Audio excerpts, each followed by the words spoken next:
taking an opening. But I think the real issue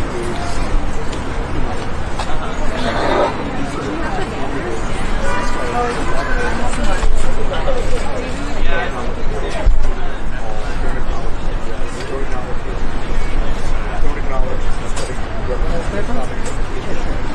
versus,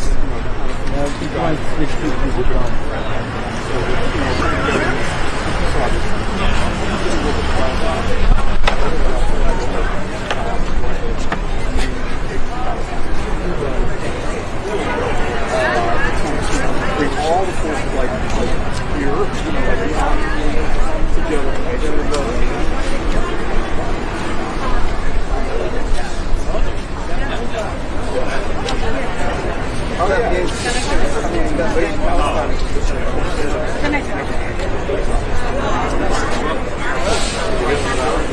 All right, everyone, welcome. We are live here at Brooklyn Borough Hall, which is in Brooklyn, not too far from Manhattan. So this event is this protest is being held by New York City workers. Let me pull up the flyer here, just kind of explain. So this is a speak out and rally. The title is "The People's State of the City." Of course, Mayor Eric Adams gave a speech yesterday. It was the State of the City address. So this is the People's State of the City address.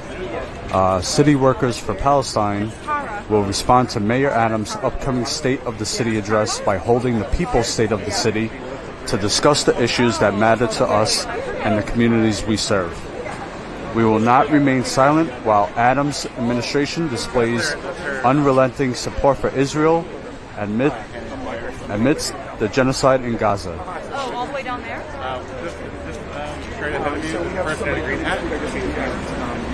Oh, okay,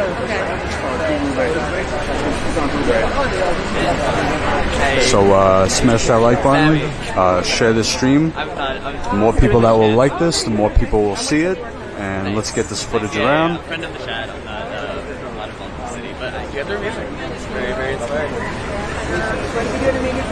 I hope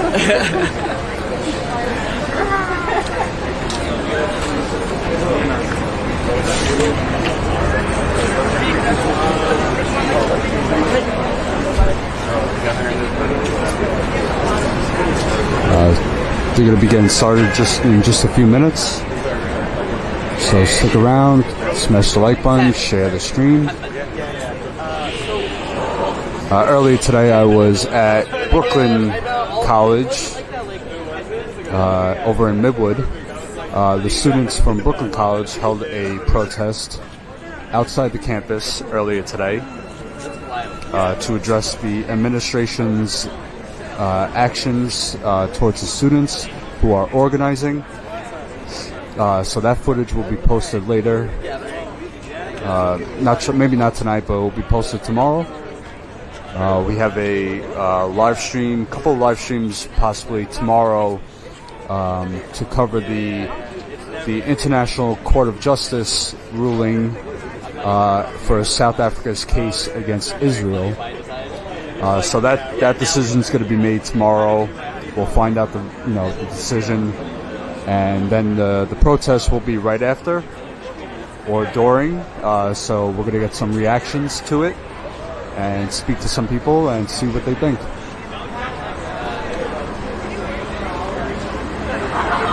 So that will be at 10:45 tomorrow morning, and then a protest. Let me get the details about the protest. There's another protest tomorrow at 3 p.m. Eastern.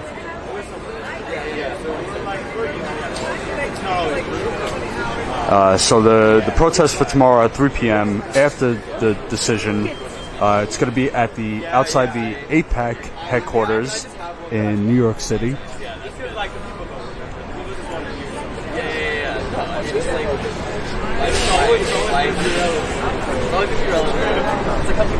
They are protesting AIPAC and Elbit.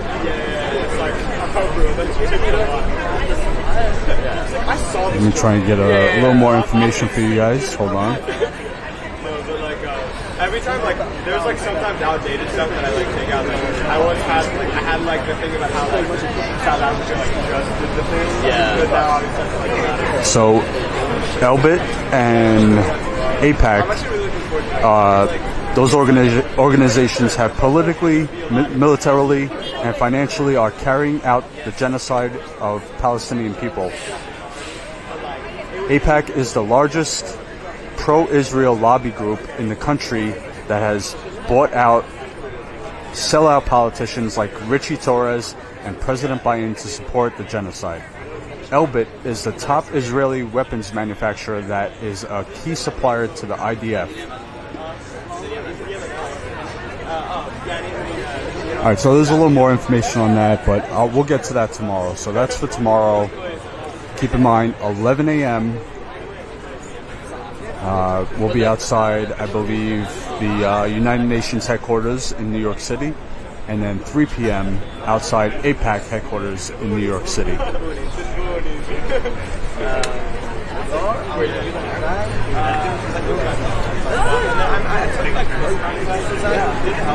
So this rally is going to be starting very soon. They're just waiting for more people to arrive.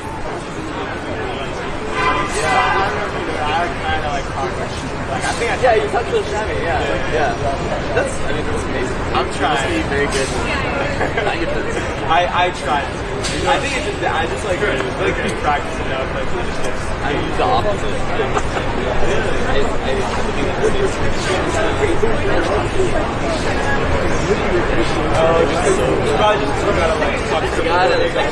Yeah, I know. You know, but I know you can just kind of. I also just know my brain. Like I never managed. Again, I would have to be like isolated and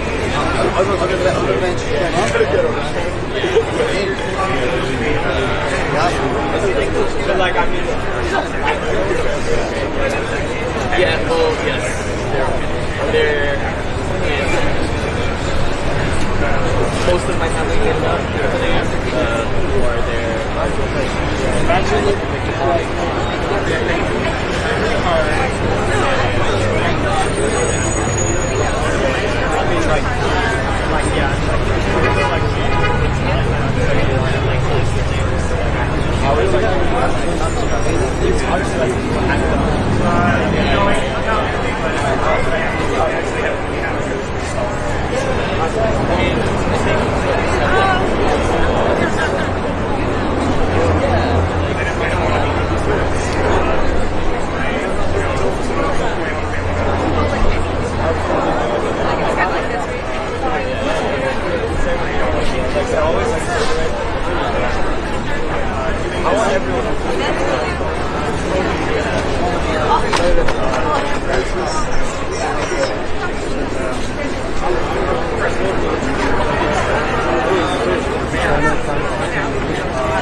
Alright, so while we're waiting, I'm going to try and get to some interviews. Let's see who I can get to.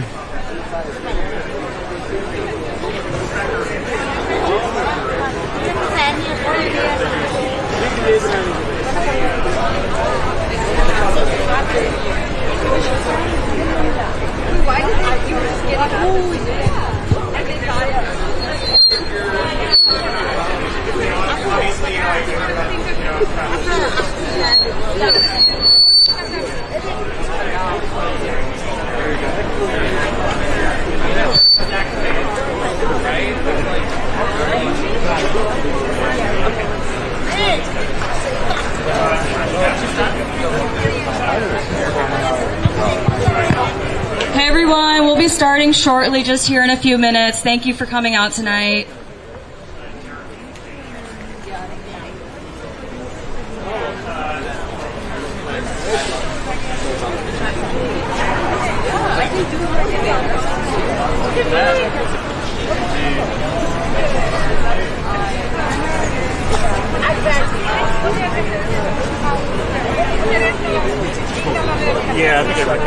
Yeah. Sure. Yeah. Okay. Yeah, I guess. Yeah, I do. Just want recognize to start by your sign. Yeah, sure. Yeah, I guess they're probably getting started. All right, so really quick.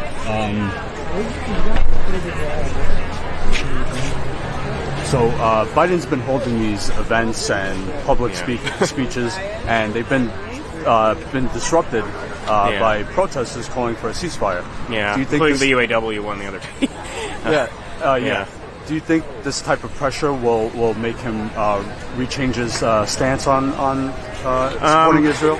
I mean, I hope so. I guess the way I look at it is we have to try, right? Like, you know, I think the rest of us, I think, are sort of complicit in a way if we don't try to make him try. You know, obviously, I think with Biden, and there's aspects of this that I didn't even really know until I read there was a Mother Jones article, I think just last month, about his history of Zionism and with Israel and so forth. I think even by the standards of a lot of U.S. politicians, he is really uniquely, almost psychotically obsessed with Israel and with being as pro-Israel as he can possibly be. So, you know, I certainly have my doubts that we can shift on him, but there's also just kind of no other choice but to try to get it. You know, because he's the president. He's the one person who can call Netanyahu and tell him, you know, you have to stop. You know, he's the one person who can do that. So. And once the president says stop, I think Israel will stop. But they would have to, yeah. Right. I mean, we know that,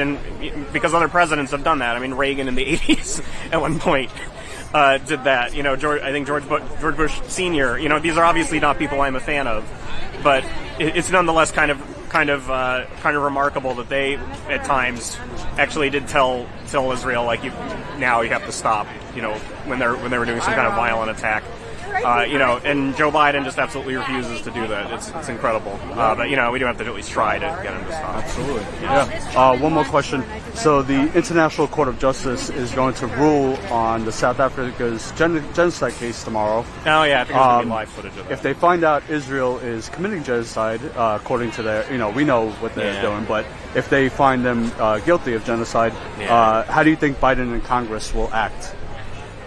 I mean, you know, unfortunately, you know, as I've just kind of indicated, I think he's especially kind of psychotically obsessed with being pro-Israel. You know, obviously, any president, U.S. president, have my doubts about whether it would really change their mind. Biden also happens to be sort of a special case, even by that standard. You know, I think one way I look at all of that, you know, is, you know, I think they'll probably, at least for the time being, probably keep to their current position on it. But I think one thing that's good about what's happening there, I think, is we're seeing signs of Israel becoming kind of a pariah in the rest of the world. You know, because of other countries, you know, like if a country like South Africa, or there's other countries backing them in this, right? At least vocally, in some way. You know, if other countries, you know, are literally charging Israel with genocide, or you know, going to court and saying, like, this is happening. That's not really a country that Israel, I would assume, has, like, you know, if there's a ceasefire tomorrow, then just resumes, like, having normal, you know, relations with. You know, so a lot of it's good that I think all these countries are sort of breaking the dam, and hopefully that will have at least some sort of political consequences for Israel, and frankly, maybe the United States as well. You know, obviously, I hope that Biden and our government, you know, if there is a finding tomorrow, that they'll have some sort of positive reaction to that. But, you know, we'll see. We'll see. Absolutely. Yeah. Thank you very much. Yeah, no worries.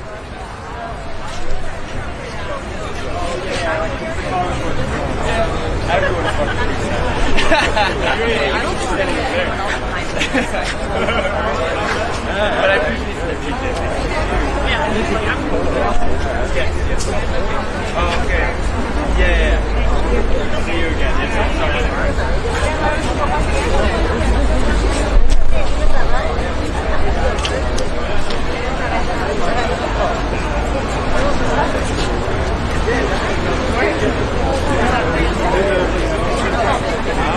Yeah, I think we're all right. The weather's kind of no, I don't think we're going to do We're here.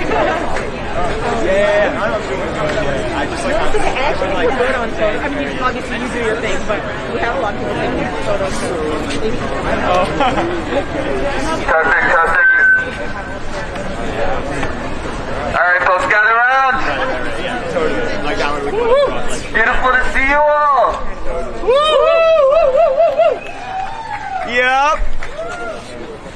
start with a few chants. Yup. We're gonna get this going. Yeah, we are. From the river to the sea. From the river to the sea. Palestine will be free. Palestine will be free. From the river to the sea. From the river to the sea. Palestine will be free. Palestine will be free. Free, free Palestine. Free, free Palestine. Free, free, free Palestine. Free, free, free Palestine. Free, free Palestine. Free, free Palestine. Free, free, free Palestine. Free, free, free Palestine. Woo! Woo! Hold the hand.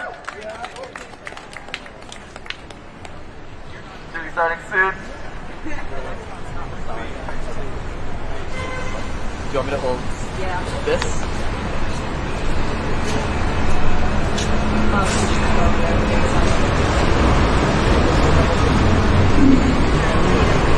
Sorry everyone, we're having some sound issues, but thank you all for coming out tonight. I just want to say welcome to the People's State of the City. We are City Workers for Palestine. If you don't know who we are a coalition of New York City employees of all faiths and backgrounds. We stand in solidarity with the people of Palestine who have been brutally occupied by Israel for 75 years. And we all refuse to stay silent as the Adams administration shows support for the ethnic cleansing of Palestinian people by Israel and constantly compromising the safety of New Yorkers who support the people of Palestine. So we are here today responding to Mayor Adams' State of the City address that happened yesterday, January 24th, at which he said a lot of things that we do not agree with, including repeatedly showing sympathy for Israelis and Israeli New Yorkers, but none for Palestinians who are facing a genocide. He opened with a prayer for the safe return of Israeli hostages, but again, nothing about Palestinian people and Palestinian people here and supporters of Palestine. He refused to acknowledge the rise in anti-Palestinian, anti-Arab hate and violence in New York City and across the U.S.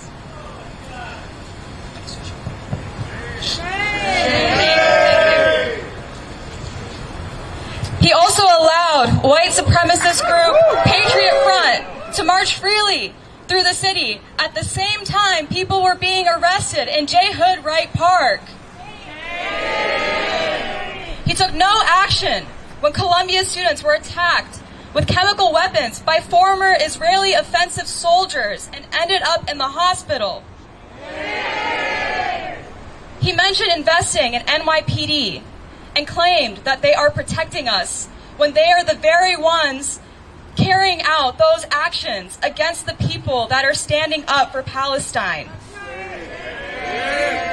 He and all of his staff repeatedly said that he works every day for everyday New Yorkers, except for those that are Palestinian and any New Yorkers who protest against the genocide in Gaza. So we are gathered here today to have our own State of the City address by real New Yorkers and real everyday New Yorkers who actually make this city run. And we have a lot to say.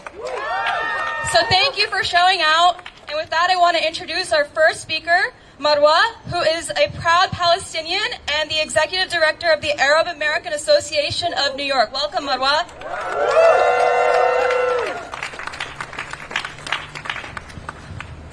Long live Palestine! Long live Palestine! Free, free Palestine! Free, free Palestine! Assalamu alaikum.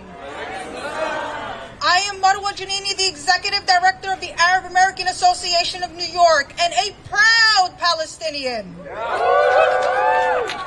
I am honored to be here with you all and to be able to add my voice to our collective call for an immediate and permanent ceasefire in Palestine. It has been 110 days of constant bombardment, displacement, and ethnic cleansing. 110 days of us calling for an immediate and permanent ceasefire. Every 4 minutes, a Palestinian is killed. When will it be enough? Rather than using important resources to bring an end to the killing.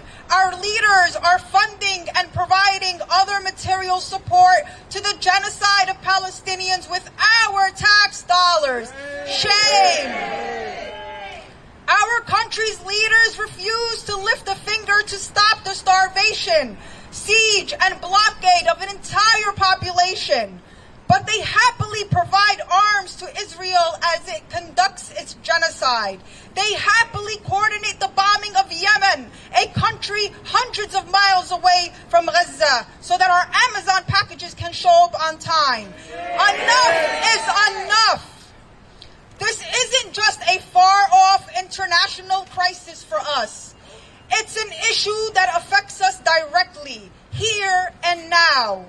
The decisions made by our leaders impact our city, our communities, and our neighbors. We cannot and will not let the U.S. and Israel get away with genocide. We demand transparency, accountability, and a re-evaluation of our nation's position in the face of such grave humanitarian crisis. At AAA&Y, we work every day to empower our community on principles of justice, compassion, and inclusivity. We believe that together we can create a New York that reflects its people's true values and dreams. And it is with the conviction fueled by our work in the community that we demand that our taxpayer money be used for the betterment of humanity, not to fund massacres, extermination, and displacement of an entire population. We demand an immediate and permanent ceasefire. We will not give up until Palestine is free. Free, free Palestine! Free, free Palestine! Thank you, Marwa. Next up, we have a city worker from the Human Resources Administration. They will be talking about union complacency.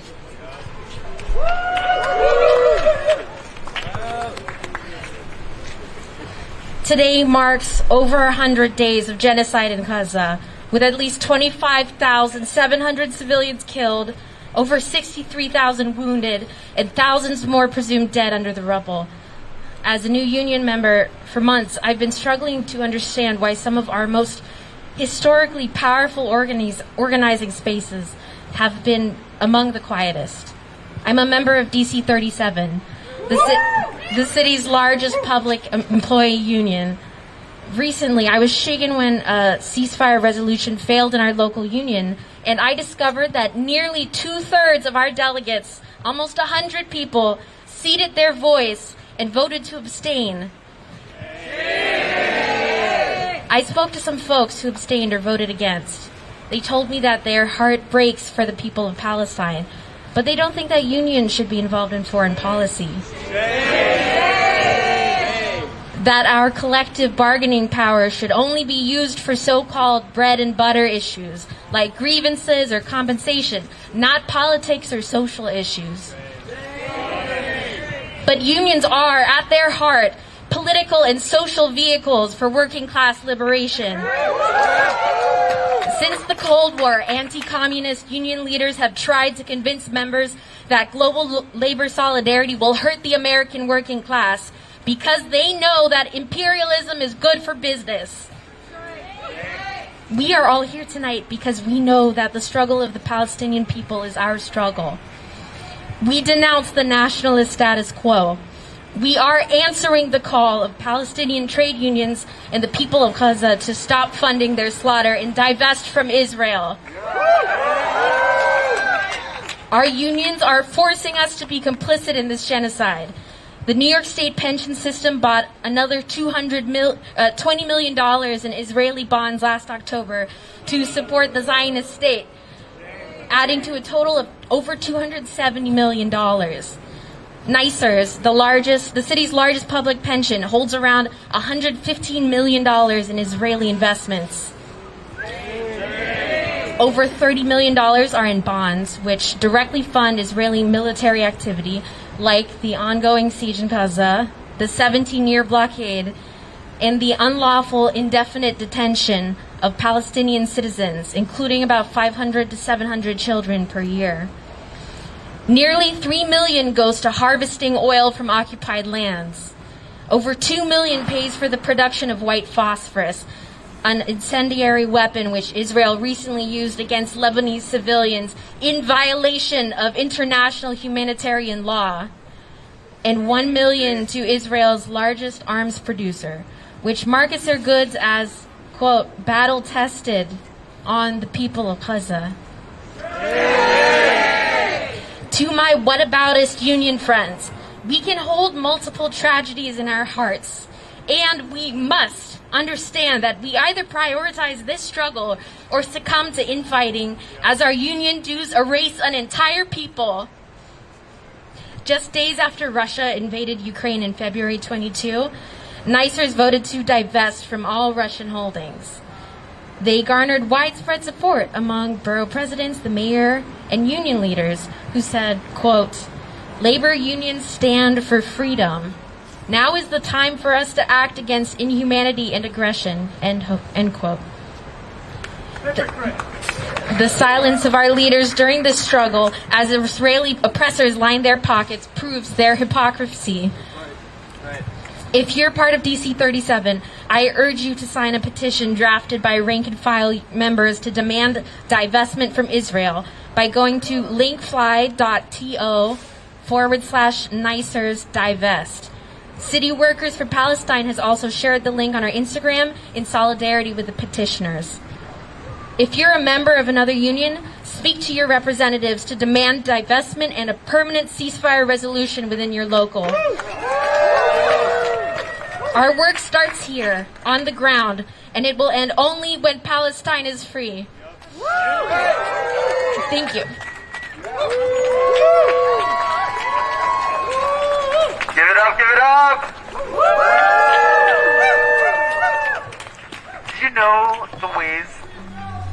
Thank you! That we're complicit in the genocide through our unions and through the tax monies that we pay as New Yorkers. Israel bombs! New York pays! How many kids did you kill today? Israel bombs! New York pays! How many kids did you kill today? Israel bombs! Our unions pay! How many kids did you kill today? Israel bombs! Our unions pay! How many kids did you kill today? We will not be complicit! And I'm gonna pass it off. Thank you.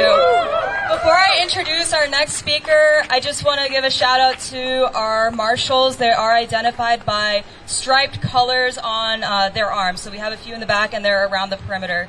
Next up we have Eugene. They are a city worker for Palestine with the Department of Health. Give it up for Eugene. Hi everyone. My name is Eugene and I am a city worker in the Department of Health and Mental Hygiene, and my work centers in increasing climate resilience throughout New York. As a result of the budget cuts, large swaths of my programmatic work have been cut. Instead of connecting to community groups, I now spend time trying to figure out how and if our partnerships will be able to continue. So it has been insulting to receive emails from the mayor about increasing the NYPD budget and bragging about training up new fleets of 600 police officers while funding for community programs disintegrates. This man can find the money to hire 600 new cops, but can't continue to fund 53 compost workers. I'm sick of the mayor blaming the budget problems on asylum seekers.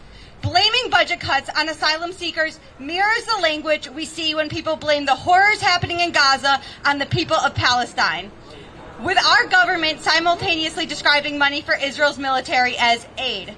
The state of our city is that we have a mayor who equates safety with funding violence, who cuts community programs at the cost of a killing agenda, who last year gave the Israeli military $118 million, and this year increased the NYPD budget to $10 billion. As a city worker, I will not stop speaking out until our government demands a ceasefire and stops funding violence.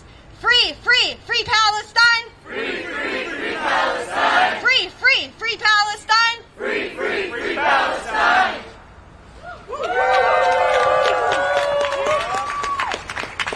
Thank you, Eugene. Next up, we have Yaya, who is an activist from La Morada in the South Bronx. Free Palestine! Free, free Palestine! Free, free Palestine! Free, free Palestine! Free, free Palestine! Free, free Palestine! Thank you, guys.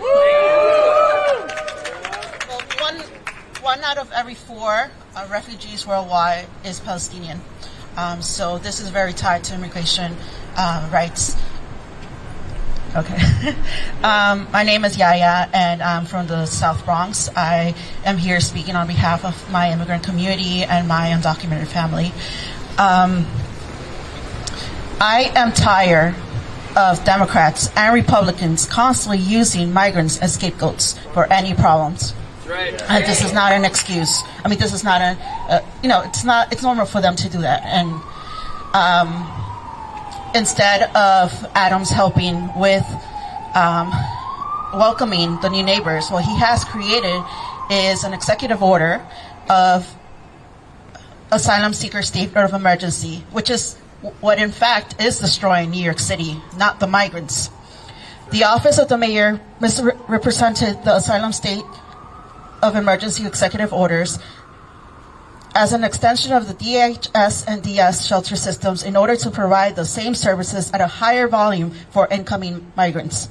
Mayor Adams' executive order of asylum seeker state of emergency has unleashed an expensive, inefficient, and inhumane shelter system for vulnerable migrants. It has fostered a separate but unequal model, discriminating according to immigration status to receive social help. The asylum seeker state of emergency has amplified the migrant crisis rhetoric of the mayor's office and allowed for inhumane policies like the 30-day, 60-day shelter limit to take place. The state of emergency is nothing but a tyrannical form of management that seeks to skip democratically established protocols. Instead of working with the established system of DHS and DSS, which are less than perfect but abide by the right to shelter Callahan regulations that establish procedures of accountability for shelter contracts, Mayor Adams just benefits his donors and friends base, including DOCO and RX, who are the ones who are receiving millions and millions of dollars in contracts. And they will continue to misuse this money that Governor Hochul, $2.4 billion in funds, has proposed instead of serving the New York City's vulnerable population. Furthermore, the system has weakened the right to shelter regulations for all New Yorkers and has begun to privatize shelters in New York City. Instead of expensive, unaccountable, and inefficient emergency shelters measures, what all New Yorkers need is a robust solution to the housing crisis in the city, which keeps intensifying. This is the real crisis. It is no secret that over 88,000 rent-stabilized apartments sit empty in the city. These units could be used to serve the homeless populations and make room for migrants to be served inside the DHDSS shelter system. Migrants are not the first to be served by the city's HERCs and OEM. The situation of the Twin Park Northwest fire victims demonstrates Adams can't be trusted. While he collected substantial donations on behalf of the victims, they received little to no monetary help. Governor Hochul should not give $2.4 billion to Adams' manufactured state of emergency. This will only enable Adams to continue misusing the funds. Rather, Governor Hochul should redirect these substantial funds towards vital social services like funding public schools and CUNY, and of course all the other social services that were mentioned prior to me and that come after me. This is what's going to improve the lives of all New Yorkers, irrespective of their immigration backgrounds or the length of time they have lived in this city. I just don't understand why is it that we were so willing and welcome with open arms Ukrainian immigrants, right? How are we willing to support like even immigrants, right, who are not from our own, like who are not here in the United States, like Israel, but the folks that are here, the vulnerable folks that are here, where is the help? Where is the aid? How is that any sort of justice? And how is this? I don't understand how you consider yourself Christian. How can you, Gil Monroe's, a Christian man, how do you sleep every single night when you know inside of your churches people are sleeping on the floor without any beds, without any quilts, without any food, and they have to leave at 8 o'clock in the morning without using the restroom and taking a shower. So this is all about like all our religions coming together and demanding for dignifying treatment for all of our vulnerable human beings, whether it be in New York City or in Palestine.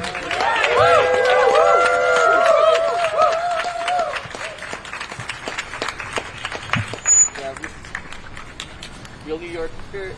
Real New Yorkers. Real New Yorkers. Yeah. Love our.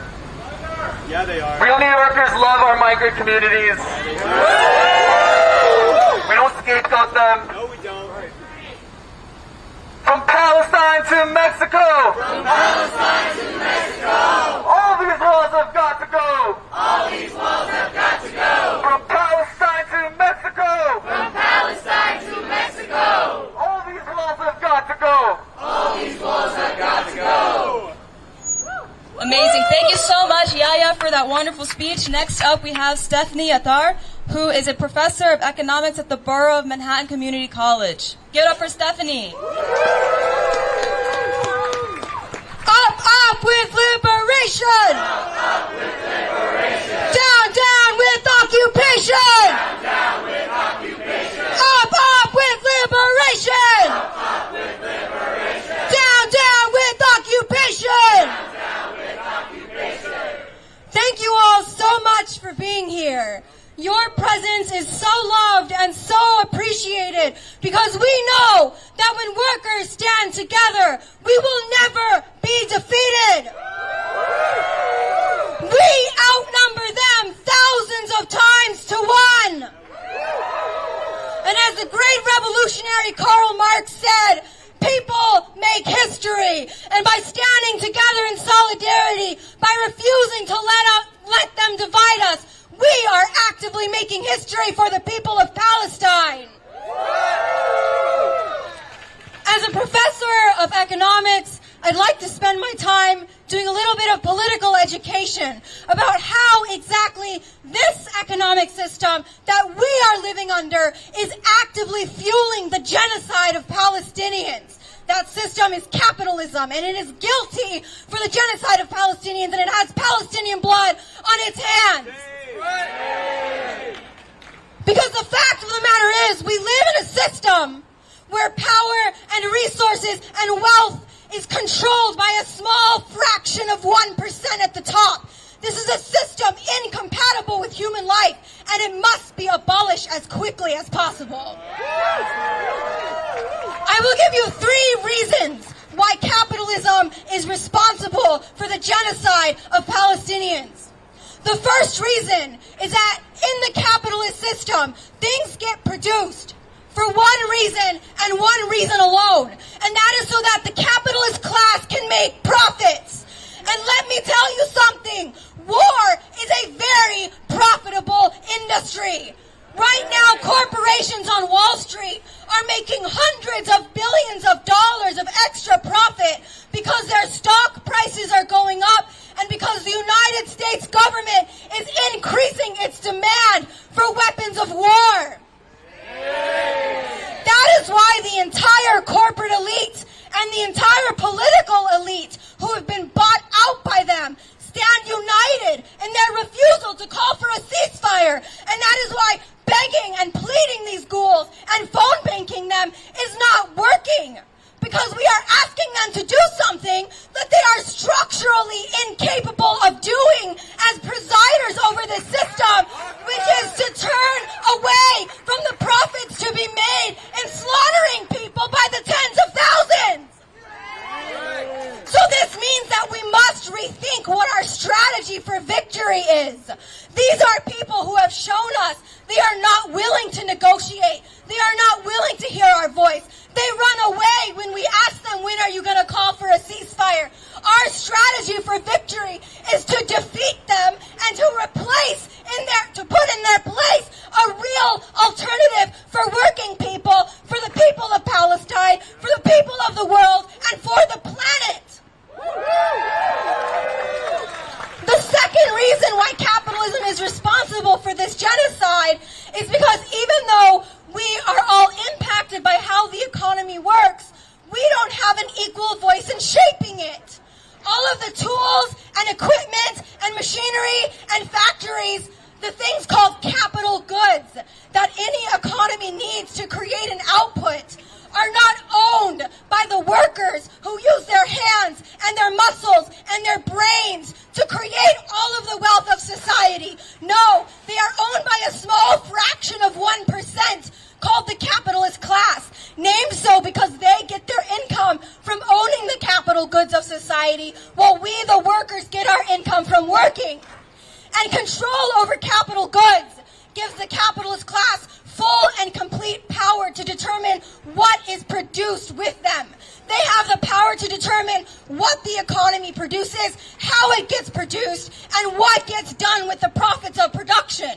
So instead of having an economy that is used to create things that benefit humanity, like fully funded library services or housing for migrants, we instead have an economy premised on things like pollution, waste, addiction, disease, and yes, weapons of war which are being used to fuel a genocide. If workers controlled the economy, we would see a ceasefire tomorrow, because that is what the majority of us want. And the third reason why capitalism is responsible for the genocide of Palestinians is something called imperialism. Imperialism is when capitalism goes global. It's when the interests of corporate elites and the political ruling class see their interests align, and together they seek to siphon as much wealth and profit from the rest of the world into the wealthy imperialist core. So yes, they siphon up the resources, the natural resources, the wealth, and even human beings from the poor parts of our planet to this wealthy capitalist core. And the connection with Israel and the United States is very simple. Israel is one of the most important levers that the United States has to maintain its control and influence over the global oil supply. And let me tell you something. The United States military is the #1 consumer of oil in the world, more so than the entire civilian population combined. So an end to influence and control over the global oil supply would mean an end to U.S. empire, would mean an end to the boots of American imperialism that have been stepping on the necks of poor, oppressed people for around the world. And that is why the United States must follow Israel and defend it no matter where it goes. It must follow it down the path of genocide. It must follow it down the path of bombing the people of Yemen. It must follow it down the path of supporting a genocide when the entire country stands opposed to it, because they cannot risk losing their control over the oil-rich region of the Middle East. And so I want to close with this. Knowing what we know now about capitalism and imperialism, what is to be done? How many of you guys have heard of a time period in Middle East history called the Arab Spring? Not too long ago, the early 2010s. This time period, tens or hundreds even of people around the Arab world stood up in righteous indignation against the oppressive governments that they lived under, and to throw off the chains of Western imperialism that had strangled their necks for far too long. And there was one chant that became the most popular chants of the Arab world. It echoed from the small city of Tunisia, where it started, to Bahrain, to Iraq, to Syria, to Lebanon, to Palestine. And that chant was as follows: El-Sha'b yurid isqat an-nizam. El-Sha'b yurid isqat an-nizam.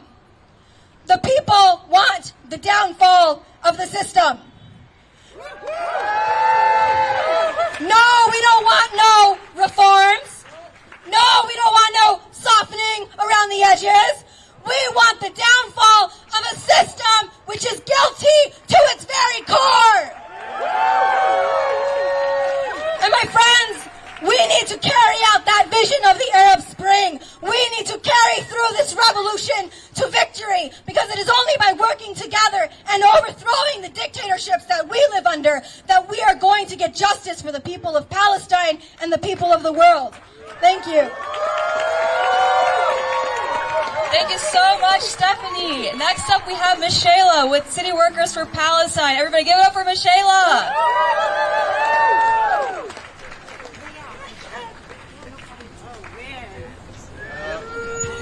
Thank you, thank you. Wow, how do you follow that up? No, that system is on fire. And on that note, my name is Michelle. I'm with City Workers for Palestine and Party for Socialism and Liberation. Yeah. Last weekend, the city intentionally targeted many people in the movement for Palestine, a repression which has been increasing for quite some time. They thought this would intimidate us from showing up in the streets, from making us think twice about publicly showing support for Palestine, or slow us down. Now, did that do that?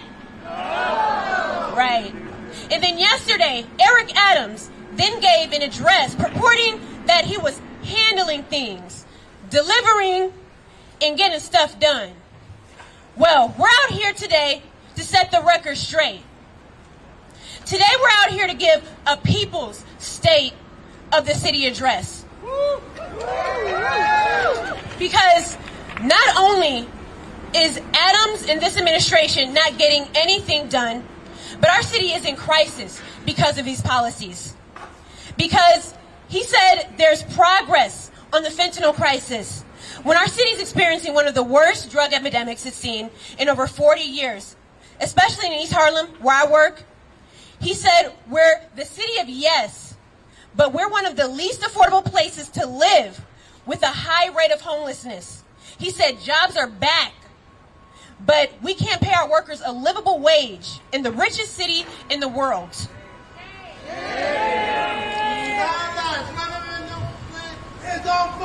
That's right. And it's been that way for quite some time because the policies, not just of this administration, but of past administrations, and because of a long line of politicians who have criminally neglected our city in favor of Zionist support, masked as nonprofit donations, voting blocks, financial donations from AIPAC. Politicians climbing the political ladder. For this, they've been willing to sacrifice working class New Yorkers time and time again. New Yorkers deserve to have a city that is well-funded public education system and city services, safe infrastructure, green spaces accessible to everyone that's not over-policed, and quality, affordable homes. But instead, they got a former cop and a landlord for a mayor, and racist, radical council members like Ina Vernikov and Kalman Yeager, who open carry in the city and hold the New York City Council hostage from calling ceasefire resolutions. And so, we're out here today for the real New York. Because we know when Eric Adams attacks peaceful protesters, grossly applauds the removal of quote-unquote illegal vendors from Brooklyn Bridge and the other cultural hubs, then calls this the safest, biggest city in the world, and that he's delivering the urban experience and transforming and cleaning up our city to make it more livable, and that these are dog whistles to communicate to the rich that he's their ally. We know he isn't talking to working class New York. When he promoted the increase in private sector jobs, he wasn't talking about secure or unionized jobs, and many of which are still having a hiring freeze on them, and that a lot of those positions aren't even full-time. We know when he kept mentioning the American dream, he wasn't talking about recent immigrants that just arrived, but that this is who we're talking about today. We're addressing those people, we're addressing immigrants, because all of our struggles are connected, right? We're talking to Palestinians here and abroad to let them know we're still in solidarity and we won't be deterred and that the tactics that the cities employed to intimidate pro-Palestinian activists and to try to retaliate against city workers and to ignore their demands has not been successful in slowing down the organizing. But in fact, it shows the desperation of this administration. It shows that they're getting tired for the global support and that they're losing momentum and that it means that we're winning and that we should continue and that we will continue to be out here until Palestine is truly free. Ceasefire now, end the apartheid state. Free, free Palestine. Free, free Palestine. Thank you so much, Ms. Shayla. Next up, we have Holden. Holden is a member of the Brooklyn Eviction Defense Tenant Union and is a rank-and-file member of CUNY's Professional Staff Congress. Everybody welcome Holden. Hi, comrades. Thank you so much for having me. So my name is Holden. I'm a member organizer of the Brooklyn Eviction Defense Tenant Union, which is a borough-wide tenant union of, for, and led by worker tenants. And I'm also a rank-and-file member of the Professional Staff Congress, CUNY's union. Yes. I want to talk briefly about some research that I and some members of my tenant union have been doing recently about an industry called prop tech, otherwise known as property technology or landlord tech or platform real estate. And though it might not make sense why I'm talking about this at an action, a rally for the liberation of Palestine, please bear with me. This is the industry, and I say this as if I'm at an art show, that sits at the intersection of landlordism and technology. Insiders of this industry might describe it as the application of digital innovation, of AI, of cloud computing, of platforms, of large algorithmic models to the field of real estate transactions and rental, that is tenant management. This is a varying industry that includes companies that aggregate real estate from all over the country into single manageable formats, companies that facilitate the instantaneous buying and selling of real estate located anywhere by anyone, and companies that apply things like AI face recognition to make rental properties more safe. As tenants, we understand prop tech as an industry that exacerbates both the general and the specific violences of dispossession and exploitation that we face. That is, by consolidating real estate markets and making the sale of properties easier and faster, these companies serve to drive up rents and increase landlord profits, which means we as tenants are priced out and evicted faster. On the other hand, this industry serves to further transform homes, apartment buildings, and communities into scenes of surveillance and social control, tracking tenants and automatically alerting landlords if their tenants might be violating any aspect of the lease. Now why do I mention this at a rally for the liberation of Palestine? Because Israel, as the so-called startup nation, is one of the epicenters of prop tech. And because nearly every single Israeli prop tech company makes its way to New York City. One anecdote from our research. Aharon Ze'evi Farkash, born in Romania, a graduate of Harvard's Business School, was the head of the IDF's military intelligence during and immediately after the Second Intifada. According to the Palestinian journalist Kather Salam, Farkash oversaw the intelligence-aided assassination of 544 Palestinians and the demolition of 2,366 Palestinian homes over his military career.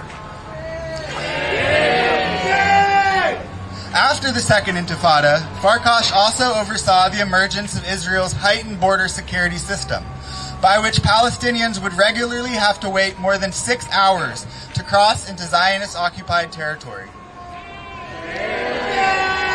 Farkash, like a good business school graduate, saw this inefficient system and recognized an opportunity. 7 years later, the company he founded, FST21, began to install its SafeRise biometric security systems in apartment buildings across New York City. This system identifies, catalogs, and tracks every entrance and exit from a building. If the camera doesn't recognize If the camera doesn't recognize your face, the door does not unlock. And if the camera's algorithmic model registers what they call biometric volatility, the system summons assistance, which is to say, calls the cops. Organized tenants at some of these buildings fought back and got these systems removed. But SafeRise and technologies like SafeRise are now used in buildings across the city. In the name of security, tenants are surveilled, harassed, and evicted. Settler colonies and occupations are laboratories of social control and incubators of technological innovation toward this end. There are hundreds of Israeli prop tech companies worth billions and billions of dollars. There's a New York City venture capital fund aimed specifically at funding Israeli prop tech companies.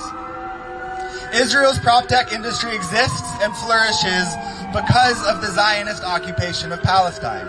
These technologies, both the surveillance and control and the algorithmic and data models, are developed and deployed in Israel's military occupation, and through the magic of capital markets come to shape the conditions and experiences of working class tenants in New York City. I think we've all read and heard a lot about the export of Zionist weaponry and spyware to fascistic elements, the NYPD included, across the globe. But this research that we've been doing shows a sort of softer side of the Zionist inundation into our lives and how it magnifies the class warfare we deal with on the daily. I'll end by saying that we in the Brooklyn Eviction Defense Tenant Union know that the struggle to transcend the dispossessory tentacles of prop tech, of landlordism more generally, and our deep human desire to stand in actual material solidarity with the heroic resistance of the Palestinian people, as well as the fight against austerity that is bleeding our city dry, that these are in fact one singular and historical task. That is the cultivation of deep, protagonistic, democratic, rank-and-file, working-class organization of the sort that can stand up to austerity, stand up to real estate capital, stand up to the imperialist Zionist entity, and be worthy of the Palestinian struggle. Thank you.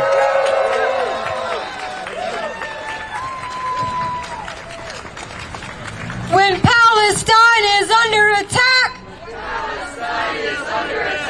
what do we do? Stand up, fight back. When Palestine is under attack,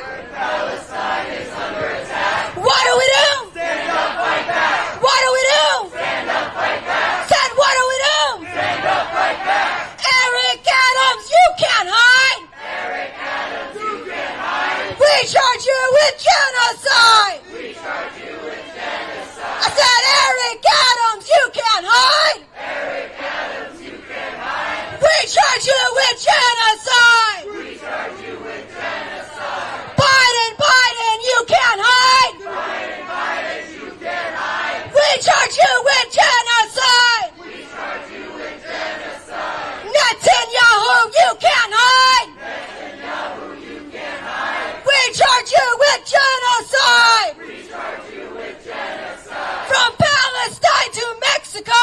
From Palestine to Mexico. All the walls have got to go. All the walls have got to go. From Palestine to the Philippines. From Palestine to the Philippines. Stop the U.S. war machine. Stop the U.S. war machine. From Palestine from Mexico. From Palestine to Mexico. All the walls have got to go. All the walls have got to go. From Palestine to the Philippines. From Palestine to the Philippines. Stop the U.S. war machine. Stop the U.S. war machine. Give it up for yourselves.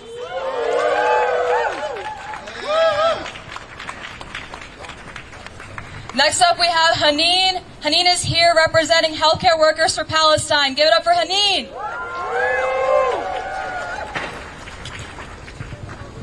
Free Palestine. Free Palestine. Free Palestine. Free Palestine. From the river to the sea. From the river to the sea. Palestine will be free. Palestine will be free. Hello everyone.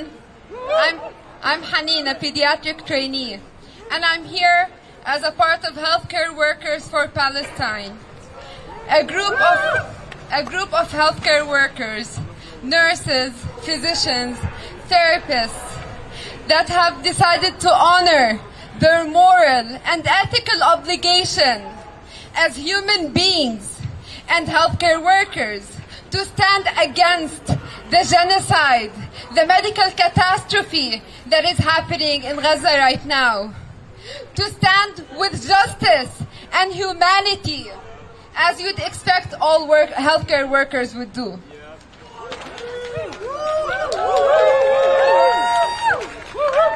We shall continue to fight for justice in healthcare here in the U.S., across the borders, and miles away, all the way to Gaza. Today marks 110 days of active genocide. 110 days, and we continue to watch day in and day out. Children murdered indiscriminately. Fathers, mothers, grandparents murdered, slaughtered, displaced, starved, dehydrated by Israel and the U.S. war machine. Our tax dollars are paying for this. And silence is complicity, simply put. 110 days, and people continue to go through amputations, C-sections, and women and children are now dying of cold, of heart attacks. 110 days, war crime after war crime, and we see it through our phones, and we witness every single bit of it. It's tiring. It's tiring for us, and it's tiring for them. But we will continue to stand here. They can silence, they can detain, they can convict, they can do everything. Palestinians and pro-Palestinian people are fighting a just cause, and it will never work. We're steadfast because we know that liberation is inevitable. We will continue because we know that we stand for the truth, that our words will always be louder than their bombs. And justice and liberation and victory is the only possible, inevitable outcome. 110 days and 75 long years. 75 years of ethnic cleansing, apartheid, injustice, and occupation. An occupation that comes with increasing checkpoints, illegal settlements, child imprisonment. An occupation that has broken international law, not only every single day after October 7th, but every single day before it, 1948 to 2024, and we continue, and we will continue until we see liberation.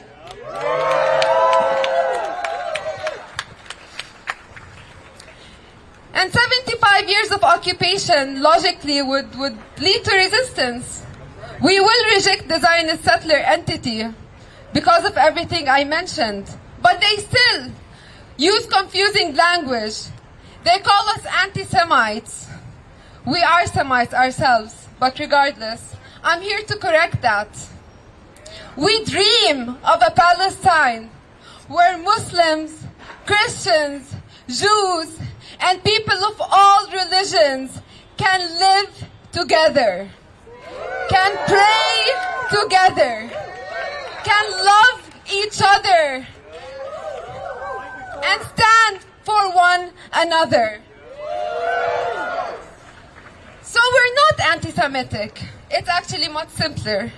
We're anti-colonialism. We're anti-apartheid. We're anti-injustice. We're anti-Zionist because the Zionist settler entity refuses to coexist in peace. And that's why we're here.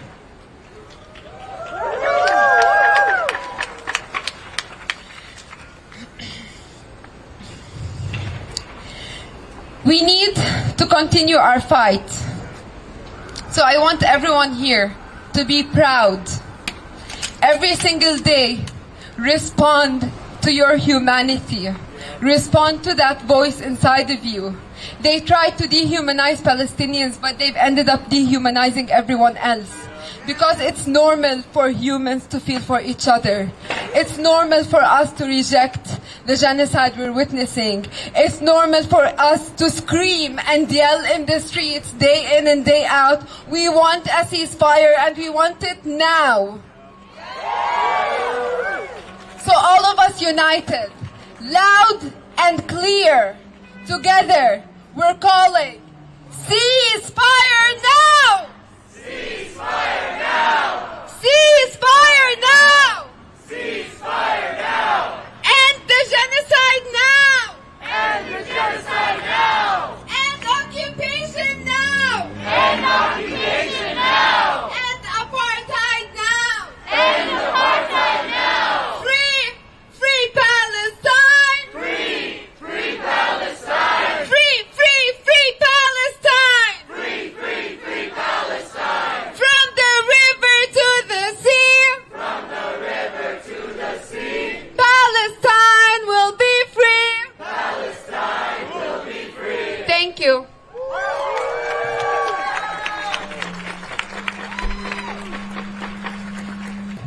All right, let's keep it going with some more chants.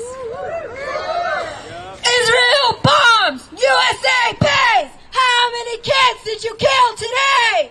Israel bombs! USA pays! How many kids did you kill today?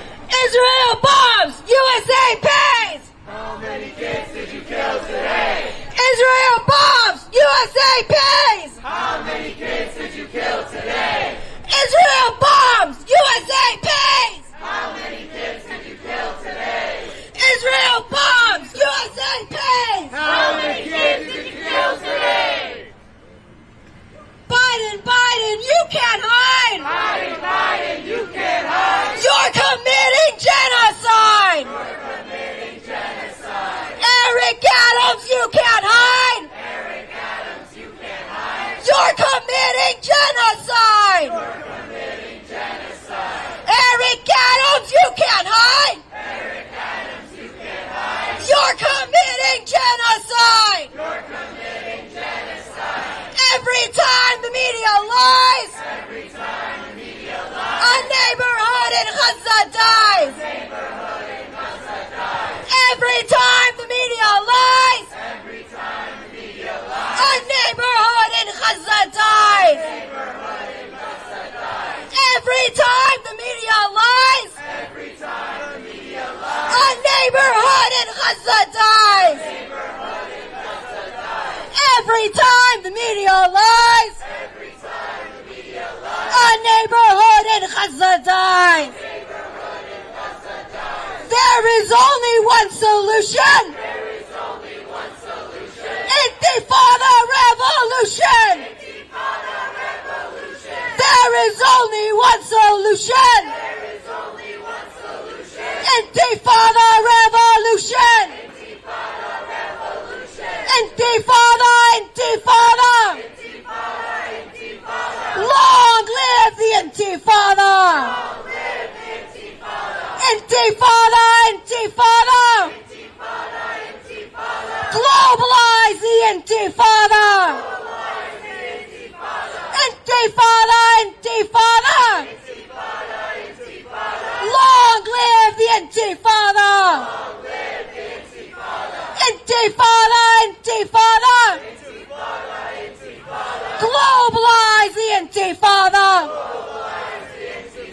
And globalize the intifada. Globalize the intifada. Every time the media lies,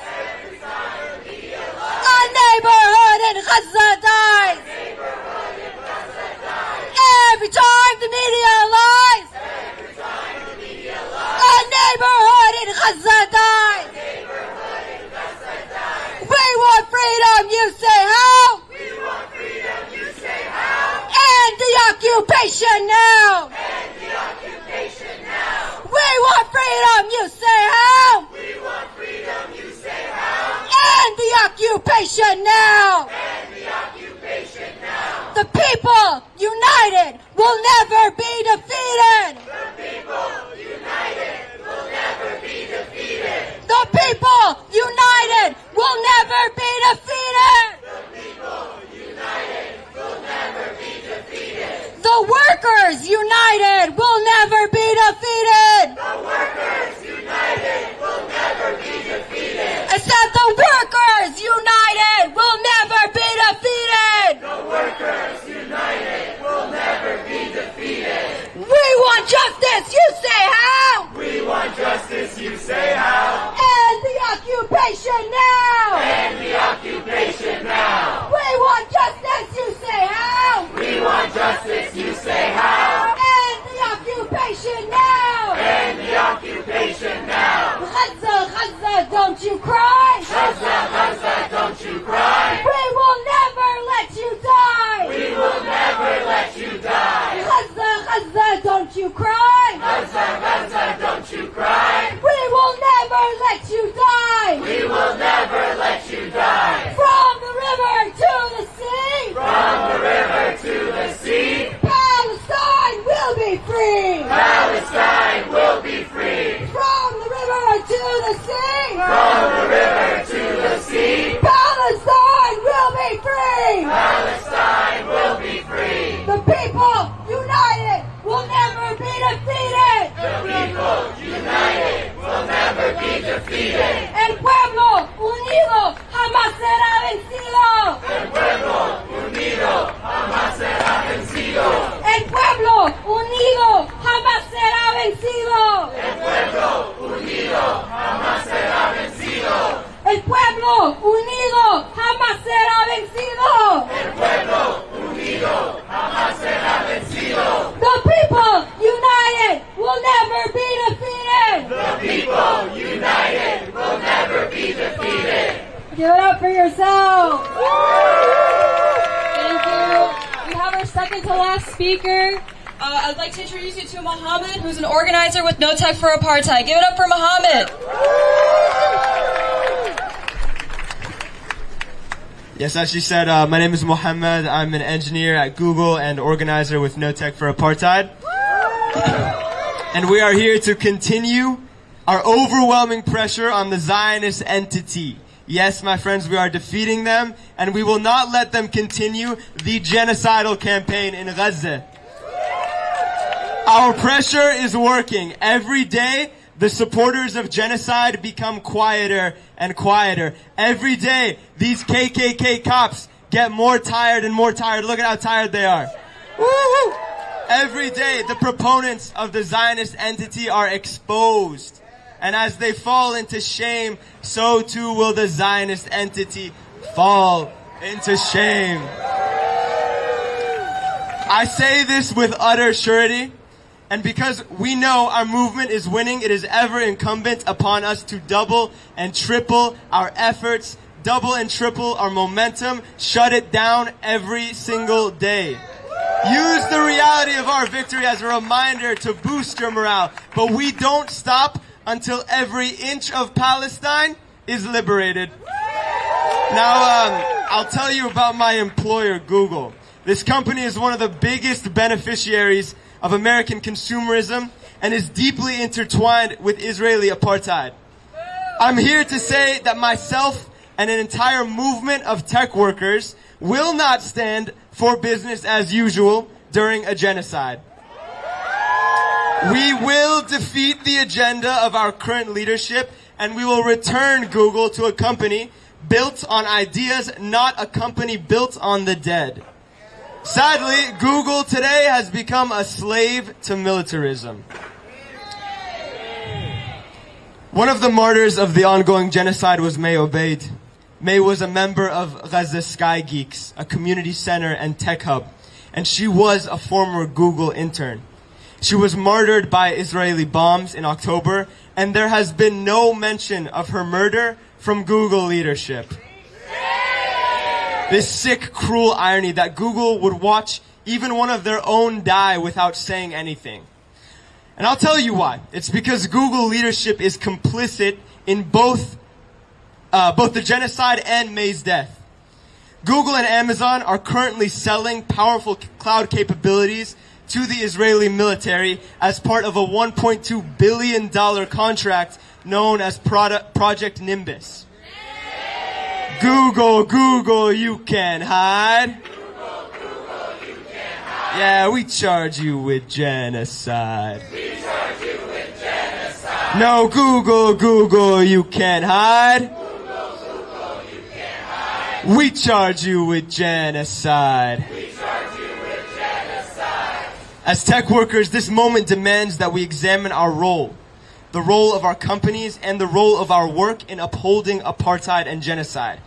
We cannot continue with business as usual because business as usual is the business of genocide. May's martyrdom demands that Google employees and tech workers look into the mirror and recognize that if they don't speak out and actively build a coalition to cancel the contracts, they too are completely complicit in the killing unfolding, completely. But guess what? Even though tech companies aren't listening to their workers, we will have justice. We are growing and growing every day. You cannot just transform our place of work into a blind producer for militarism and imperialism. We did not sign up for that. We will fight their greed until Google and Amazon cancel their contract with the brutal Zionist entity.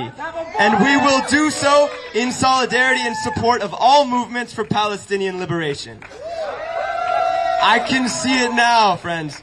The economic blow of a big tech company like Google or Amazon dropping their contract with the Zionist entity is quite frankly the end of Zionism as we know it. These are the conditions we will create. This is the pressure we will cause. And this is the victory we will see. Google, you might as well give it up now. Zionists, you might as well give it up now. Victory is near. A free Palestine is near. Google, you can't hide. Google, you can't hide. We charge you with genocide. We charge you with genocide. Oh, Amazon, you can't hide. Amazon, you can't hide. We charge you with genocide. We charge you with genocide. And we will free Palestine. We will free Palestine. Within our lifetime. Within our lifetime. And brick by brick, wall by wall. Brick by brick, wall by wall. Israel will fall. Israel will fall. Yes, brick by brick, wall by wall. Brick by brick, wall by wall. Zionism will fall. Zionism will fall. Thank you so much. Thank you so much, Mohammed. I'd like to introduce you to our final speaker, and then after that we will give you our list of demands. Our final speaker is Sophia Gurule, a deportation public defender and member of UAW Local 2325, Association of Legal Aid Attorneys, and UAW Labor for Palestine. Give it up for Sophia!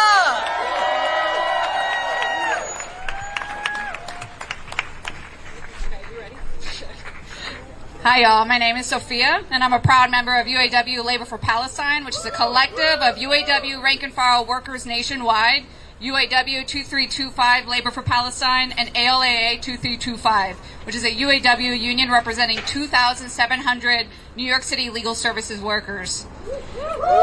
As part of the Labor for Palestine National Network, which includes our sister organization, New York City Workers for Palestine, UAW Labor for Palestine welcomes growing union calls for a permanent ceasefire to end the U.S.-backed Israeli genocide in Gaza. We continue to call on U.S. labor bodies like the UAW to fully embrace the urgent call from Palestinian trade unions to end all complicity, stop arming Israel, and stand in solidarity with the struggle for Palestinian liberation and return in 3 key ways. 1, demand an immediate end to the siege on Gaza and to all U.S. military aid for Israel. 2, follow the example of Block the Boat, ILW West Coast dockers, and workers around the world who refuse to build or transport weapons destined for Israel. 3, respect the Palestinian-led boycott, divestment, and sanctions picket line by severing ties with Israel's racist labor federation, the Histadrut, and its U.S. mouthpiece, the Jewish Labor Committee, and by divesting from Israel bonds and industries connected with this Zionist settler colonialism and occupation. UAW Labor for Palestine also rejects the UAW International Executive Board's recent endorsement of Genocide Joe in the 2024 election without the input of UAW rank-and-file workers who have been organizing for months to make the UAW's demand for a permanent ceasefire a reality. As UAW 2325 for Labor for Palestine, we also recognize that the Israeli settler imperialist project in Palestine is in many ways no different than the United States settler imperialist project here and abroad. Many UAW 2325 workers defend immigrant and migrant New Yorkers here in New York, in New York's immigration courts, criminal courts, housing courts, and family regulation courts. 2325 members, like me, specifically defend migrant and immigrant New Yorkers detained in local county jails that contract with ICE for the purposes of detaining immigrants. We understand that our work as unionized public defenders in New York City is inextricably linked to the struggles of workers abroad. We see firsthand that the people we defend are forced, against their will, to flee their homes because the state is killing them, stealing their land, and exploiting their labor. We also witness firsthand how U.S. immigration laws deliberately render non-U.S. citizens as, quote, illegal to deprive them of their basic human rights and labor rights. The U.S. political establishment, Mayor Adams and Genocide Joe, love to talk about a migrant crisis and a border crisis that can only ever be fixed by funding the wall, funding more border officials, funding more families in cages, funding more ICE and border agents, and by expanding the U.S. border abroad. Recently, the White House has been literally trying to tie the most regressive anti-immigrant changes to federal immigration law in decades, with funding for more bombs and weapons to Israel to kill Palestinians in Gaza, the West Bank, and throughout historic Palestine, as all Israel is occupied Palestine. Our government leaders know the depravity of their actions. They know that people flee for their lives only when their lives and families are threatened.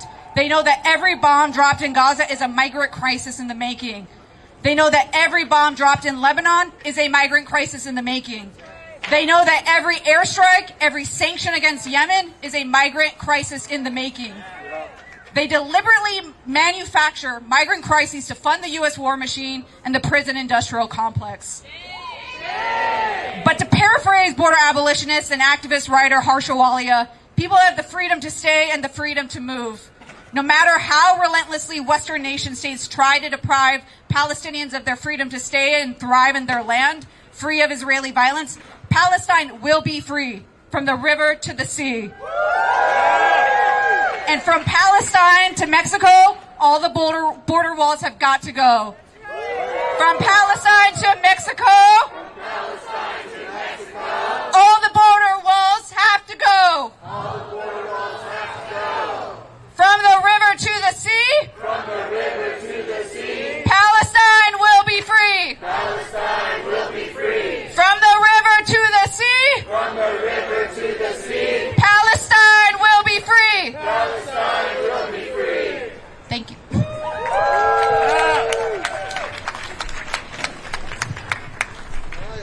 Thank you so much. Before you all leave here today, I would like to close out with New York City Workers for Palestine list of demands from the city. Our first one is that the mayor must call for an immediate permanent ceasefire. Our second demand is that Speaker Adrian Adams must immediately bring a ceasefire resolution to a vote in the city council, and council members must vote in affirmation. This would follow 4 cities that have already done this: Oakland, Detroit, San Francisco, and as of today, the largest city on this list, Minneapolis, that got a veto-proof majority. Third, we need commissioners of every city agency to act to protect the rights of New York City employees and anyone that opposes the crimes of Israel. We are done with the city not protecting our First Amendment rights to speak up. Next, we call for the resignation of Councilmember Inna Yernikov, who unlawfully brandished a firearm to peaceful protesters at CUNY Brooklyn College.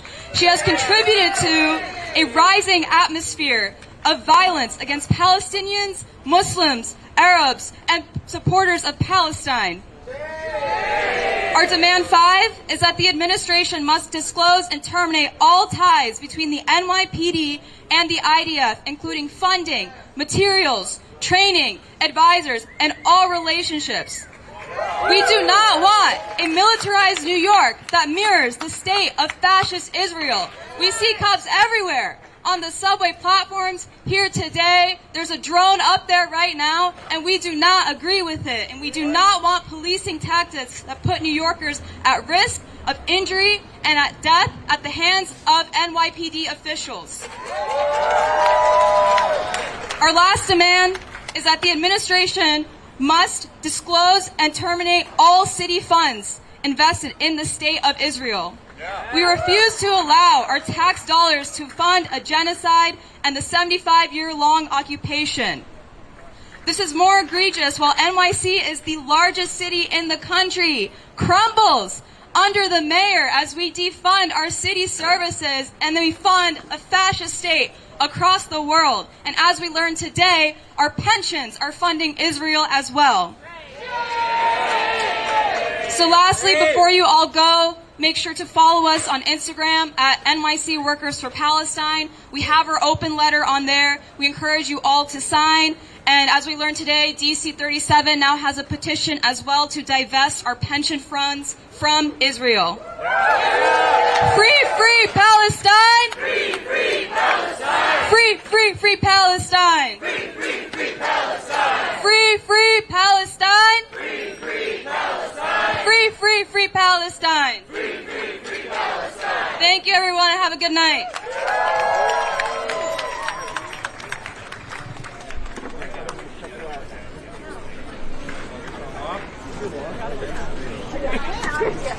Hey, what's up? Yeah, you're John. I'm with John. Status Coup. Right. You mind if I just ask you like 1 or 2 questions? Sure. Cool. Alright, let's get set up here. My arms are so tired. Alright, so I have to ask, how do you feel about Sean Fain endorsing Biden during this genocide? Well, UAW Labor for Palestine is totally against Sean Fain's endorsement of Biden, genocide Joe Biden, for president. And this is a real betrayal of the hundreds and thousands of UAW members who opposed the genocide in Gaza, who called for the UAW to take action against the genocide in Gaza, and now are calling on the UAW to walk the walk and not simply talk the talk, to respect the Palestinian labor picket line against Israeli genocide. And this endorsement is simply a violation of that picket line. So we are very much against it. We're demanding that the endorsement be rescinded and that the UAW International put its money where its mouth is and stop all complicity with Zionism, with Israeli genocide, and support the struggle for a free Palestine. Absolutely. Now, I know Biden's been having these events where he's publicly speaking. It's election coming up, and he's been disrupted by protesters calling for a ceasefire. Do you think this pressure will finally make him change his stance? Well, it's only going to make him change his stance if the major institutions, including our own unions, hold his feet to the fire and activate the power of workers at the workplaces to refuse to handle Israeli weapons, Israeli cargo, and have anything to do with the genocide that's going on. And our complicity, government complicity, union complicity with the genocide against Palestine. That's what's going to stop this. Not talk, not words, not ceasefire resolutions alone, but walking that picket line from the Palestinian trade unions against the Israeli genocide. What would you say, how would you feel about a general strike? Well, a general strike is a great thing, but at the very least, UAW members, for example, should not be making weapons that are being used against Palestinians in Gaza. And I don't blame the workers individually for doing that. That, you know, they're trying to live the best they can. But the international UAW should be saying, we're not going to do that. Yeah, and support their workers and their members. Right, and to get jobs in places that they don't have to merchant, you know, support death and destruction. Thank you very much. Yeah. Do you want to give your name? Or? Michael Letwin, Letwin. I'm with Labor for Palestine. Thank you very much, Yeah. Michael. Great to see you again. Likewise. I'll see you next one. Very good. Take care. Did you sense the All right, guys. So that was the speak out and rally here with New York City workers. Just want to remind you guys, subscribe to this channel. We're going to be live possibly 2 times tomorrow. One at about 11:45 in front of the United Nations headquarters, as the International Court of Justice will rule its decision on the South Africa's genocide case against Israel. So that decision is going to be made tomorrow. We'll see what the results are. The protest will start at 11 at the United Nations headquarters, and then at 3 p.m. There's another protest outside of APAC headquarters, which is literally, it's like 2 avenues over. So everything's going to be in New York City. Subscribe to this channel so you get the notification for when we do go live.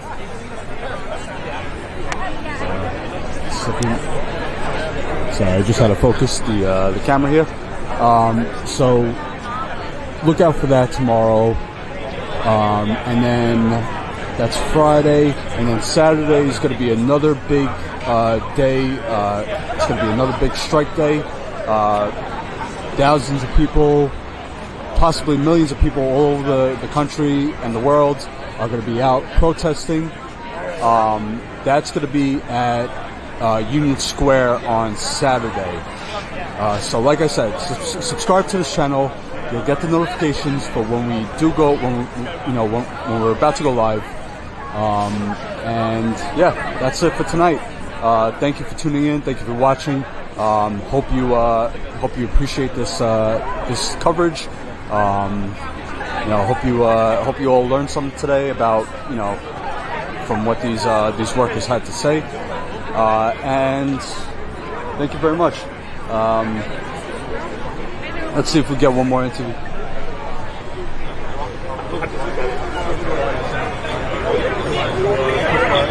I want to talk about the South Africa genocide case against Israel. The decision tomorrow. If they do rule, that it is a genocide, do you think that would change Biden's and Congress' stance on supporting Israel? Ready? Yeah, go. I attended The Hague. I visited in The Hague in Netherlands while this case started. I was there to give our appreciation to South Africa for this brave stance they took. And certainly this case is something that is long overdue. Israel should be accountable for all what's going on, for all what is perpetrating all these decades, especially when this is done in the name of Jews. We are so embarrassed because all of this is wrong. What is going to happen tomorrow after this decision comes out? We hope that this decision will be rightful, would be just, and will explore that all what is taking place is criminal. Now, whether this is going to change everyone, I don't know. Whether this is going to change immediately the United States of America, I don't know. Hopefully this will change world opinion. This will make people wake up when people don't really know exactly how to view all what is happening. And they are confused with all this massive propaganda going around. This is anti-Semitism, accusing everything as Israel apologized, that whoever criticizes Israel for genocide, this is not more than anti-Semitism. All of this is wrong, and people have to wake up from this long sleep. We have to realize that what is happening is criminal. If the International Court of Justice will take a stance, this will help people to overcome the propaganda, hopefully. Absolutely. Thank you very much. Appreciate it. I will see you possibly tomorrow. I'm going to be